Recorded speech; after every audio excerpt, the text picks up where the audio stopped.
Taste the Daily. Dindigul மாவட்டம் பழனி தண்டாயுதபாணி சுவாமி கோயிலில் வைகாசி திருவிழா கொடியேற்றத்துடன் துவங்கியது. 10 நாள் நடைபெறும் திருவிழாவில் விழாவின் முக்கிய நிகழ்ச்சியான வள்ளி தெய்வானை முத்துக்குமாரசுவாமி திருக்கல்யாணம் வருகிற 8ஆம் தேதி நடைபெறும். இந்த கொடியேற்ற நிகழ்ச்சியில் கொடிக்கு சிறப்பு அபிஷேகங்கள் நடைபெற்றது. இதில் ஏராளமான பக்தர்கள் கலந்து கொண்டு சாமி தரிசனம் செய்தனர்.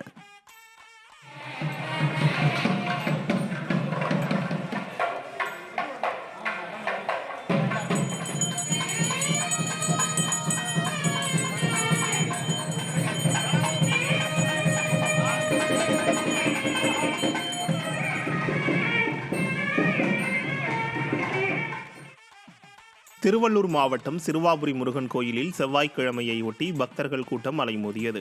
முருகனுக்கு உகந்த தினம் என்பதால் பல்வேறு ஊர்களிலிருந்து ஏராளமானோர் சுவாமி தரிசனம் செய்ய வருகை தந்தனர். கூட்டம் அதிகமானதால் கோயிலுக்கு வெளியே நீண்ட வரிசையில் 2 மணி நேரம் காத்திருந்து பக்தர்கள் சாமி தரிசனம் செய்தனர். பின்னர் ஆலயத்தின் பின்புறம் உள்ள வேப்பமரத்தடியில் நெய் தீபம் ஏற்றி பக்தர்கள் நேர்த்திக்கடன் செலுத்தினர்.